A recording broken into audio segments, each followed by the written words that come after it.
بسم الله الرحمن الرحيم. اخويا اكلمك عن القايمه. قايمة ايه يا صاحبي؟ القايمه دي يا صاحبي حته ورقه عشان يضمنوا فيها طلبات العروسه. ضمانات؟ هو انا رايح بنك يا صاحبي ولا رايح اتجوز؟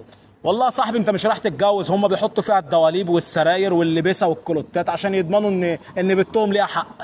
طب يا عم مش عايز قايمة منهم ومش هخليهم يكتبوا، هجيب كل حاجة. برضه يا صاحبي هيكتبوا عليك حته ورقه اسمها قايمه عشان خاطر يضمنوا على ايه؟ حق العروسه. هديهم مهر يا عم ومش عايزها غير بشنطة هدوم. وربنا لو اشتغلت ساحر بعد الظهر برضه هيخترعوا اختراع اسمه قايمه ويكتبوا فيه الكلوتات واللبسه عشان خاطر يضمنوا حق العروسه.